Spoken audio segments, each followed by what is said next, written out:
И вот теперь он выходит против лучшего средневеса.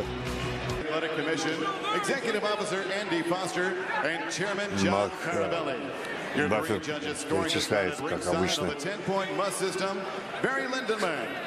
всех официальных лиц, называет боковых судей. Рефери, который будет судить, Джек Рейс.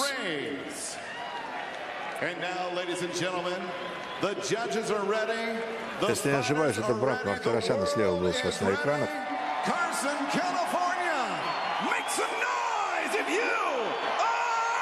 Я сказал, что Баффер, извините.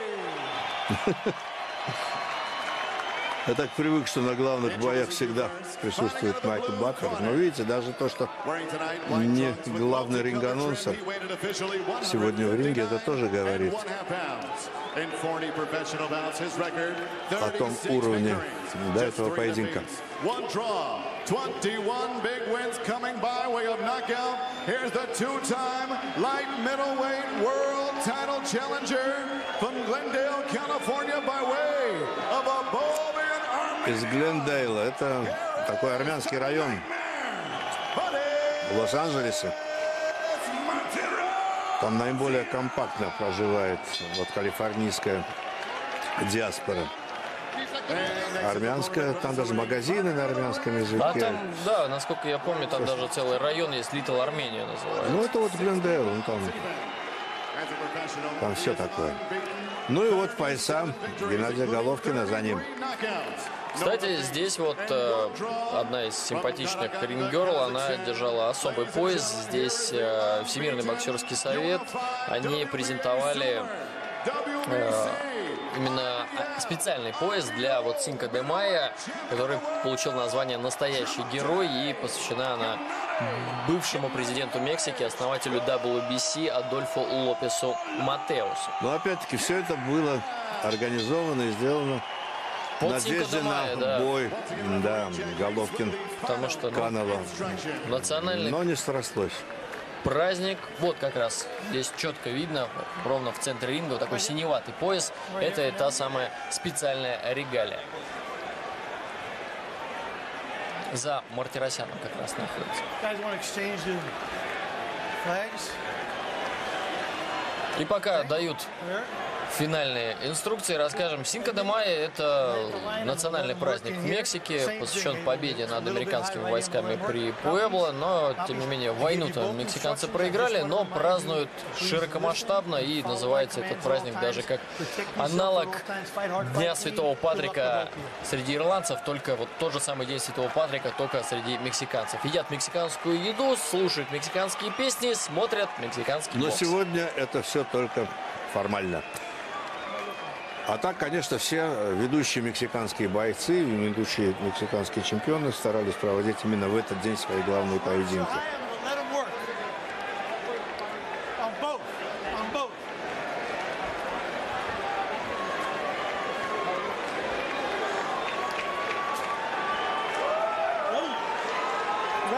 Напряжение, конечно, чувствуется. Ну, запомнился все-таки более-менее стадион. Вы слышите реакцию публики. Первый раунд.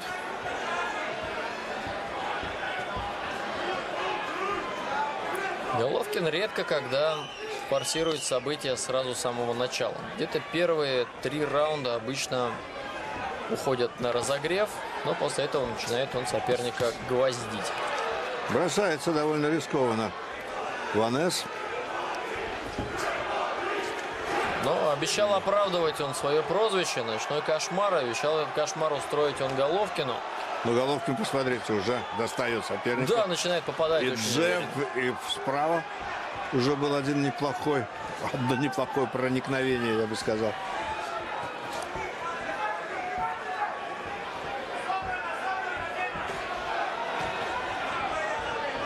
Конечно, 2 года без соревнований, без официальных боев. Это большой простой. И сразу выходить на Головкина для Мартиросяна огромный риск. Ну, мы видели, каким он себя чувствовал как раз в раздевалке, что там ни радости, ни даже азарта особо в глазах не было. В общем, все понимают. Но ярче Удалось всех... сейчас уйти Мартиросяну от бокового удара. Но прессинг Головкина продолжается. Здесь, мне кажется, все-таки ярче всех, как обычно, высказывался именно Дон Кинг. Он сказал: Геннадий, проигрывай, в поражениях нет ничего страшного, а Мартиросян тебе обязательно даст реванш. То есть, в общем-то, В своем репертуаре. Да, в общем-то. Ну, хотя бы повеселился.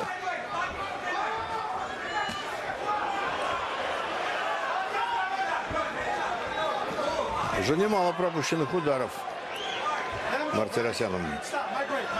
Но Головкин пока не вкладывается, пока пристреливается. Дистанцию уже практически наметил. Передняя рука Геннадия все время в деле.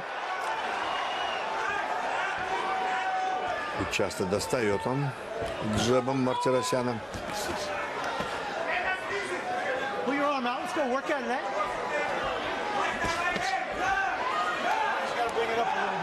Попытка Мартиросяна была ударить под туловище. Но неплохой получилось. Но Мартиросян, Пропускает Геннадий. Самое Посмотрите, начало... застоялся чуть-чуть. Ну, И скорость... вот эти два выброшенных удара были довольно опасными. Но раунд заканчивается.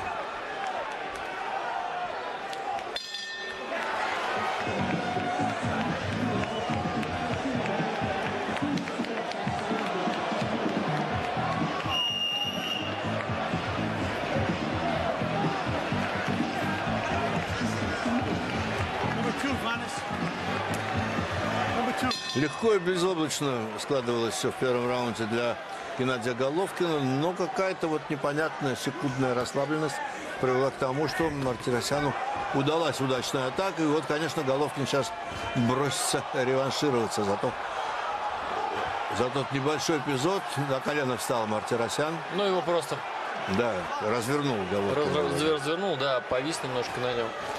Но здесь есть, в общем-то, предположение, что Головкин в том числе может позволить претенденту показать свои лучшие качества, попринимать на себя какие-то удары намеренно, ну, для того, чтобы... Но там не было намеренно, я не согласен, что это было сделано специально, потому что... Ну, там уходил просто Головкин. Нет, попринимать это одно, для того, чтобы... Но там не было намеренно, я не согласен, что это было сделано специально, потому что... Ну, там уходил просто Головкин. Нет, попринимать это одно, а там было как раз именно то, что он пропустил этот удар. И он почувствовал это. И по глазам было видно, что он этого не желал совершенно.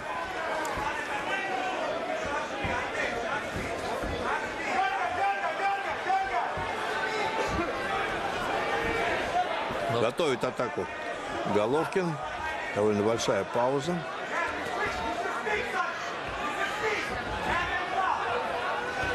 Но пока за счет скорости, как обычно в своих боях, Мартиросян успевает реагировать. Но опять-таки подошел на среднюю дистанцию Геннадий. Вот хорошая комбинация. Справа, да, и слева все. Попадание. Это нокаут, друзья. Бой закончен. Вы видели, мощная серия. Боковые удары. Все, бой остановлен. Ну, в общем-то, да. Предполагали мы, что хотя бы 4-5 раундов поединок продлится. Это о том, что Мартиросян решил все-таки показать себя чуть-чуть, да? Подраться в атаке. чуть-чуть. Ну да, он решил рискнуть, и мы видели это. У него чуть-чуть получилось в концовке предыдущего раунда. Здесь тоже он неплохо, вот буквально за несколько секунд до этой заключительной комбинации, неплохо провел там такую двоечку, но, как говорится, не буди лихо. Ну, а в общем-то, да, зачем все это тянуть долго, да, и Мартиросян особо-то долго не думал, наверное, сопротивляться. То есть, ну, да нет, ну как сопротивляться, он пропустил удары, два боковых удара были смертельные. Куда там сопротивляться? Или не сопротивляться? Ну, результат в любом случае был весьма предсказуем. Надеялись мы, что шоу получится чуть более вот, драматичным. Смотри, повтор, видите, вот какой апперкот. Ну, мощнейший. да, опускался вниз здесь Мартиросян. Сейчас вот он поднимется, потом будет серия боковых.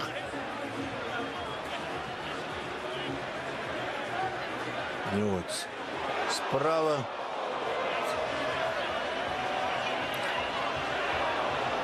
Джеб, второй джеб и еще боковой. Ванесс пока стоит, и вот левый боковой и правый. Ну, что вы? Просто. Но здесь шансов уже, в общем-то, и не оставалось. Нет, я не умаляю, да, там, ни мощи Головкина, ни его умения боксерских ни в коей мере. Мартиросян рискнул. И риск был неоправдан. Ну, с другой стороны, даже если бы он не рисковал, то, конечно, разница... Но чуть дольше бы поединок продлился. Согласен. В любом случае,